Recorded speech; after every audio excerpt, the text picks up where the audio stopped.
les voy a poner un ejemplo para poder seguir hablando de esto. Les voy a poner un ejemplo muy interesante, muy importante. Esto tendríamos que estarlo viendo, predicando cada 3 meses. Jesús fue al Getsemaní. ¿Quién fue al Getsemaní? Bueno, el hombre Jesús. El hombre Jesús fue al Getsemaní. Y hay algo importante aquí. Empieza a sudar como grandes gotas de sangre. Bueno, eso la ciencia médica lo ha explicado 1.000.000 de veces, ¿no? ¿Cómo ocurre? Eso lo pueden buscar ustedes. Lo pueden buscar ustedes y verlo. Eso ocurre, eso ocurre. Ocurre en el ser humano. Muy pocas veces ha ocurrido. En realidad nadie puede decir con mucha certeza dónde y cuándo. Pero han habido casos, parece ser, ¿eh? Pero es posible, es posible. En Jesús ocurrió, claro que sí. Claro. Tal fue su agonía. Ay, salen corriendo les da un infarto a los creyentes cuando se habla mucho de la sangre de Jesús. No. Quieren ser felices. No nacieron para ser mártires, ni para saber lo que obró el Salvador en la cruz y en el Getsemaní, porque su agonía comienza allí. En realidad antes. 3 veces pidió que le fuera pasada la copa. ¿Por qué? 3 veces. Jesús era una persona que cuando pedía algo al Padre, lo tenía al momento. Padre, multiplica los panes. Padre, incluso resucitó a Lázaro. Padre, yo no lo digo por mí, sino por estos. Gracias por todo. Lázaro, ven fuera.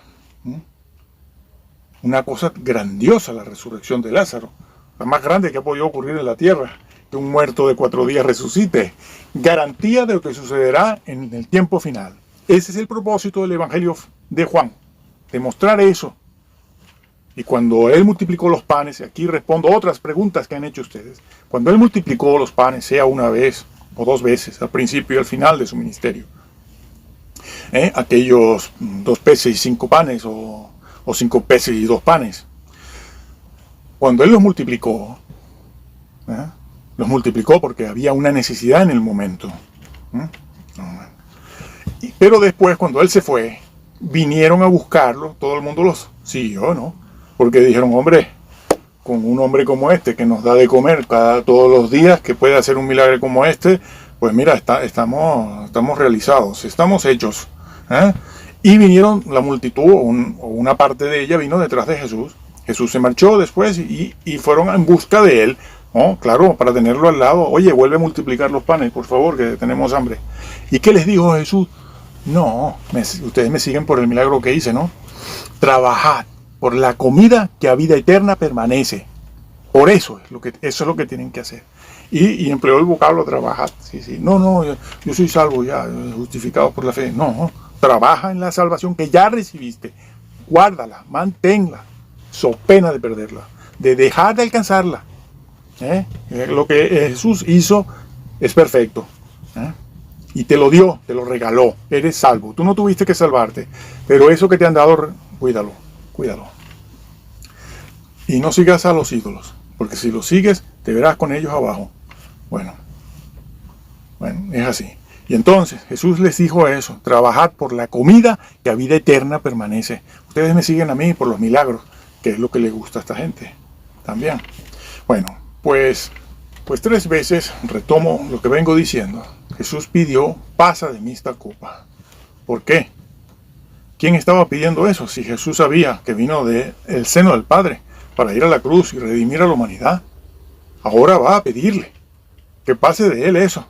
Cuando eso fue un acuerdo tomado previamente en el concierto divino. Fue tomado allí. Ya en el Edén, como dijimos antes, a Eva se le promete de tu simiente, de tu cera, de tu esperma, de tu óvulo, del tuyo. Por cierto, que no lo dije antes, a Adán no se le dijo nada. No le dijeron a Adán, oye Adán, también tú vas a participar en el nacimiento, la concepción y nacimiento y crecimiento del Salvador. No le dijeron nada porque él no tomaba parte en eso, porque su padre no iba a ser Adán ni un descendiente de Adán, sino el Padre, Dios Padre. Mesiánicos no entran si no cambian su doctrina. Conviértanse antes de que el Señor venga. Bueno, Han caído en la antigua herejía ebionita. Son mesiánicos, los que nacieron en el siglo XVIII, ya el XVII, XVIII, XIX. No, esos no son judíos. Entonces, Jesús se lo pide 3 veces. ¿No sabía acaso Jesús que Él nació para eso? Que Él vino para eso, que toda su vida había sido una preparación para ese momento, había llegado al momento clímax de su carrera, de su misión. Ahora se echa para atrás. Él que siempre la petición que le hacía al Padre nunca le fue negada, nunca. No hay una sola cosa que Jesús haya pedido, la que fuera, incluso, como dije, la resurrección de Lázaro, y que el Padre se lo negara. El Padre nunca le negó nada. Y Jesús obró los más grandes milagros que ser humano alguno puede obrar. No hay nada más grande que resucitar un cuerpo podrido, devolverle su condición fisiológica anterior, su condición mental anterior. No hay nada más grande que eso. La ciencia actualmente no ha logrado eso. Todavía. No lo logrará. Tampoco en forma natural como lo hizo Jesús, que fue un milagro. Jesús le pide al Padre que pase esa copa de dolor y sufrimiento que le esperaba, traición, juicio, flagelación, castigo físico, y el castigo físico de la flagelación, pero el castigo físico de la cruz es algo que jamás ser humano alguno puede soportar, y Él lo soportó. Él lo soportó. Pero no les vaya a dar un infarto por esto, ¿no? Porque los cristianos hoy en día, los jóvenes de 20, 30, 40 años son muy delicaditos. No se puede mencionar nada porque se ponen nerviosos, les da el infarto. No. Eso que Jesús soportó en la cruz, sobre todo en la cruz, en esas horas que estaría orando al Padre, ¿no?, es algo que ser humano alguno jamás podrá comprender ese sufrimiento y jamás podrá comprenderlo, ni entenderlo, ni abarcar la dimensión que tuvo ese sufrimiento ahí, que está muy bien descrito por muchos forenses, médicos forenses, cristianos, que han descrito lo que eso es. Y lo que pusieron en la película de La Pasión, yo creo que se queda corto, ¿no? Pues, pero eso es. Pues está en una dimensión infinita. Porque la persona de Jesús es una persona infinita, no limitada como nosotros. Nosotros somos personas limitadas. Jesús es la persona de Dios, es la deidad. La persona. Y esa persona es infinita. ¿Y cómo es ese sufrimiento? Infinito. Como infinito era que también su amor. Su amor en la cruz, como era infinito. ¿Por qué? Porque es Dios. Y Dios no tiene deidad. Es el Hijo con deidad. Y su amor, por lo tanto, no tiene límite. Y cualquier situación y condición que Él experimente está siempre en una dimensión infinita. Por eso pudo redimir a la humanidad entera, a los miles de millones de hombres que han existido. Pero no los va a redimir a todos. Lo que hizo sirve para eso, pero Él no los va a salvar a todos, sino a los llamados, y de los llamados, unos poquitos escogidos. Pero nadie sabe dónde están los que... Todos nos consideramos llamados. Sí. Bueno. 3 veces. ¿Por qué entonces pidió que les fuera pasada la cruz? Por ese dolor. ¿Sabes tú quién le decía a Jesús que pasara eso? Que pasara esa copa. Que no quería ir a la cruz ni a la flagelación. ¿Sabes quién? La deidad. No, su humanidad. Su humanidad le decía, yo no soy para eso. Su humanidad perfecta, no, la humanidad del hombre no es creada para sufrir eso. Era su humanidad que le decía a su persona, su humanidad le decía a su persona, yo no quiero pasar por esto. De allí la angustia de Jesús. Pero su deidad, por otro lado, le decía, tú has nacido por eso. Se lo decía a su persona, la persona. En Jesús no hay 2 personas, el hombre y Dios. No, hay una persona, la persona del Hijo de Dios. En Jesús no hay 2 mentalidades chocando, una enfrente de la otra, una en contra de la otra. sino una sola persona, no dos, una, que maneja, administra, existe en esa humanidad, pero también en la deidad. Y ella es responsable de la actuación de ambas. Y su naturaleza humana le decía, eso es muy doloroso. Y ahí estaba el diablo también tentándolo, ¿no? Bueno, en la cruz se lo habían dicho.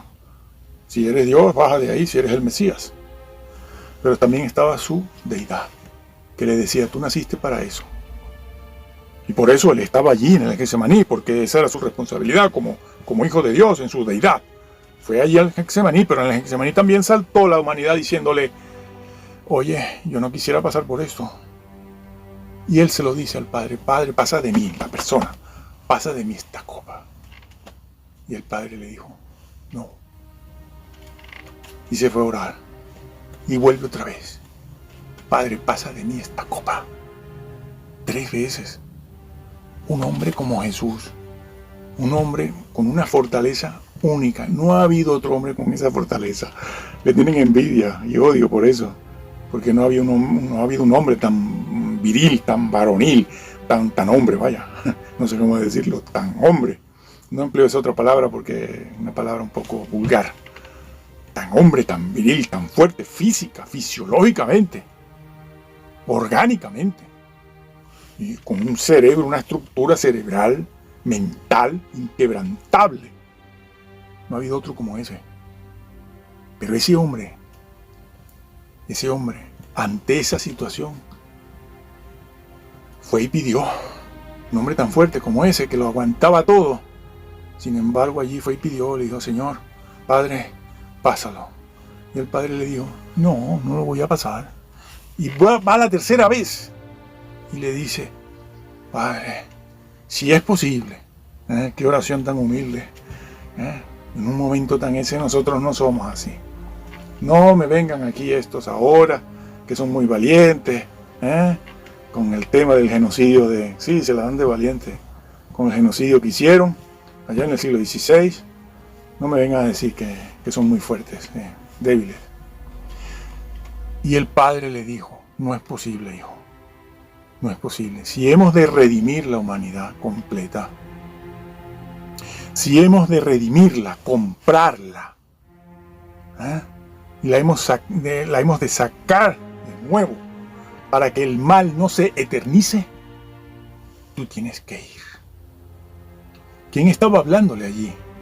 A Jesús, además del Padre, que le niega por primera vez una petición. Por primera vez el Padre le niega una petición. Le dijo, no es posible, tendrás que pasar por ahí, por ese embudo. Eso no lo ha hecho un ser humano nunca. Nunca. ¿Y quién le estaba por otro lado diciendo que no? La naturaleza humana. Porque la naturaleza humana es humana. Tiene hambre, tiene que comer. Tiene sed, debe beber. Tiene sueño, tiene que dormir, hombre. Déjenlo dormir al hombre. Por eso se durmió en la barca, estaba agotado. El sufrimiento, pues no, la naturaleza humana, precisamente la perfecta, como la del Jesús, la única perfecta, pues no quiere sufrir. No es un psicópata, no es un amante del dolor, como lo son muchos enfermos mentales, que aman el dolor, el sufrimiento. Jesús no. Jesús huía del dolor.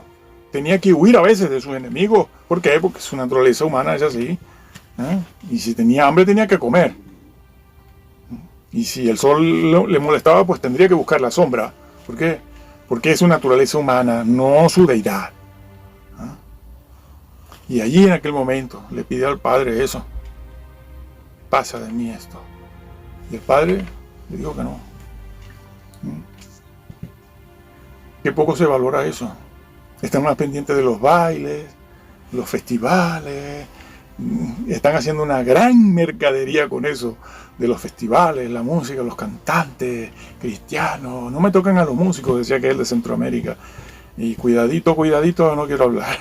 Cuidadín, sí, señor. Delicadín. Ay. Bueno, en el juicio se verá todo eso. Aquí algunos lo saben, los que están en esa esfera. Pues no todos, no. Pues eso fue.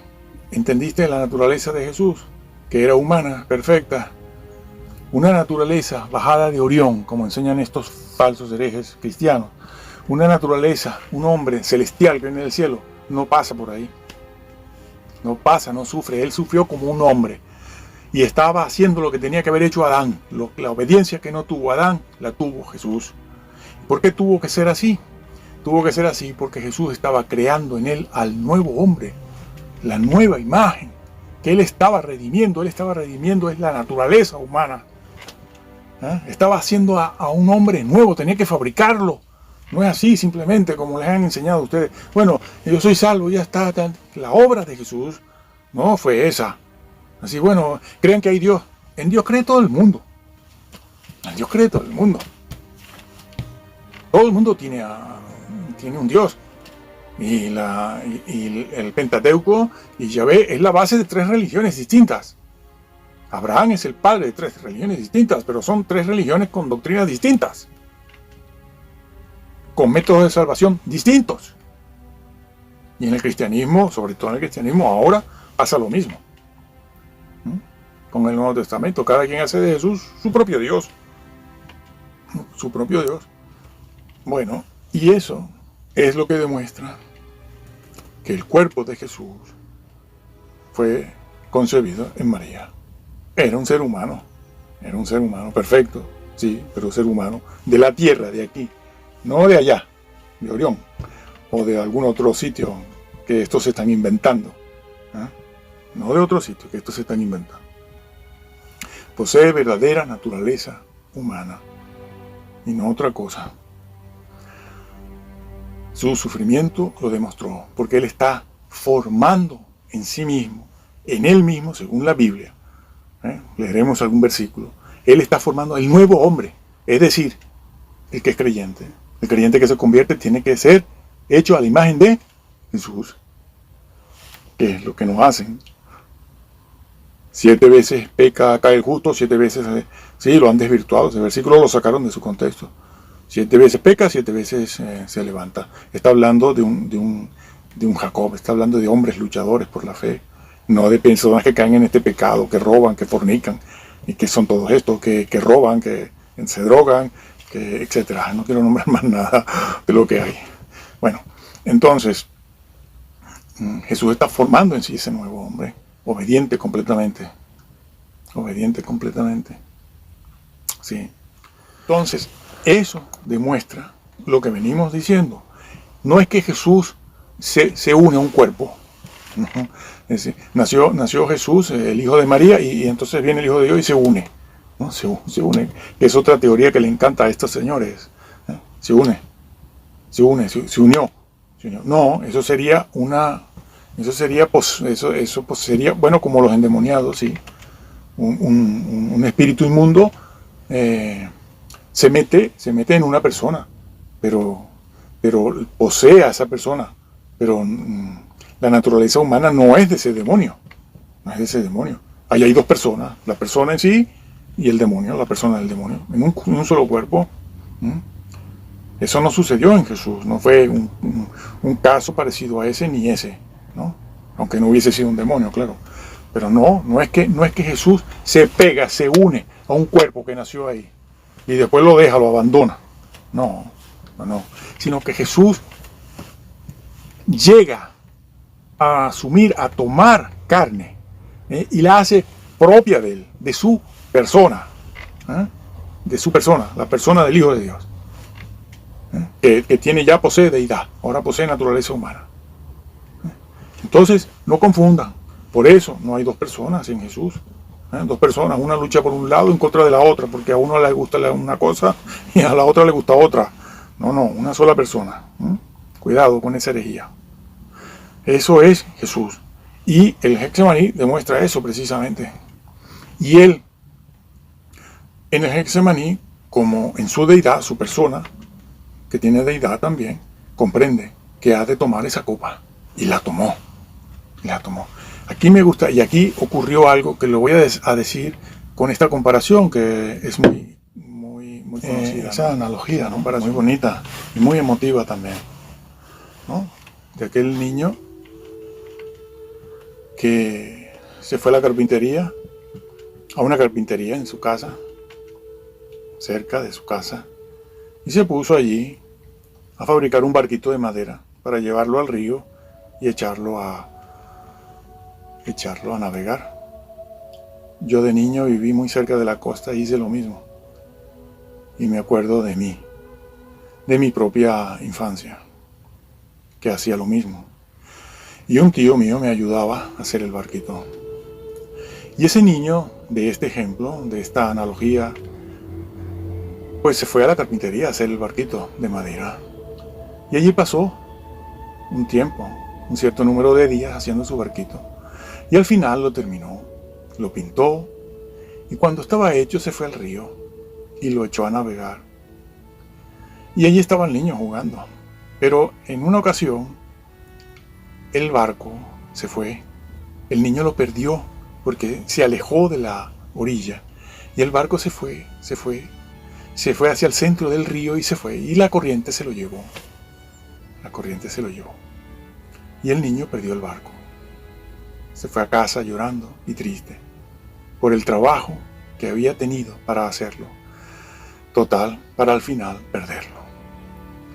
Y los días pasaron las semanas, pasaron los meses. Y ese niño iba un día caminando por su pueblo y se fue a la parte de la ciudad donde habían vitrinas y habían tiendas y negocios con juguetes, porque él se había quedado pensando en su barquito y tenía el corazón herido. Claro, aquel barquito era obra de sus manos. Le había costado mucho hacerlo y lo hizo con mucho cariño. Y ese día, paseando, se acercó a una vitrina donde veía juguetes y se acercó a la vitrina, a la cristalera, y allí en un stand vio el barco y dijo: ese es mi barco, ese es mi barquito que yo hice. ¿Cómo llegó aquí? Y entonces entró a la tienda y habló con el dueño y le dijo: ese barco es mío, yo lo hice, yo lo fabriqué y lo perdí en el río, yo me lo quiero llevar a casa. Y el dueño de la tienda le dijo: si te quieres llevar ese barco, ese barquito que tú dices que es tuyo, tendrás que comprarlo. Y te costará $2. No te lo puedes llevar porque ahora es mío y lo estoy vendiendo. El niño se fue corriendo a casa y después de hablar con los padres, pidió los $2. Se fue a la tienda y le dijo al dueño: me quiero llevar el barco, compro el barquito, aquí tiene usted sus $2. Y entonces el dueño de la tienda, del negocio, cogió el barco, lo agarró y se lo dio. Le dijo: el barco ahora es tuyo porque lo has comprado. Y entonces el niño, mirando al barco, le dijo: barquito mío, eres mío 2 veces. Eres mío porque te hice, porque te fabriqué, te diseñé y te hice con amor. Pero eres mío también porque te compré. Te compré al precio de mi sangre. Eres mío 2 veces. Eres mío porque te hice y eres mío porque te compré. Eso le costó a Jesús. Dice Colosenses que Jesús es el creador de todas las cosas. Pero dice la Biblia también que todo pertenece a Jesús porque también Él lo compró con su sangre. ¿Lo sabías? ¿Predican de esto en tu iglesia todos los días? Jesús también hizo lo mismo. Eres mío 2 veces. Eres mío porque te hice, pero eres mío porque te compré. Cuida la salvación, porque las 2 cosas me han costado mucho. Amén. Sí, amén. Bueno, eso se desprende de aquí, de lo que Jesús hizo. Y eso no lo hubiera podido decir Jesús si no fuese un humano real en el vientre de María. Señores que blasfeman y tuercen todo esto en cuanto a María, sepan que si tuercen la concepción de Jesús en el vientre de María, la concepción que ella engendró y que en ella fue engendrado y que ella concibió, están cambiando toda la doctrina sobre la persona en sí de Jesús, su naturaleza, y están cambiando también su obra. No lo hagan, porque no entrarán. Usted puede pensar otras cosas, usted puede levantar herejías sobre el tema de los ángeles y otros temas, sobre los judíos, Israel, pero sobre estos temas no levante herejías, no lo haga, ni lea una Biblia mutilada, la NBI, no lea esa Biblia. Léala solo para saber cómo han desglorificado a Jesús. A ellos no les importa. Hay un comercio muy grande detrás de todo esto. A ellos no les importa. Usted crea lo que está en la Biblia de siempre, la que viene del siglo I. Porque los manuscritos alejandrinos vienen del siglo IV. Pero yo puedo demostrar que esta Biblia de Casiodoro, lo que compiló Erasmo en todas sus versiones, viene por lo menos del siglo II o III. Para que se salve. Para que se salve. Entonces, sigo adelante, avanzando en el tema. En Jesús hay dos naturalezas y una persona. Y Él posee la naturaleza humana como posee la deidad. Las dos cosas. Eran necesarias en Él. Y Él está creando al nuevo hombre. Por eso se dice que el cristiano fue hecho a la imagen fue creado en justicia y santidad, a la imagen de Cristo, para que seamos pequeños Cristos. No podríamos ser nosotros como humanos pequeños Cristos si resulta que Jesús es un hombre del cielo. Señores,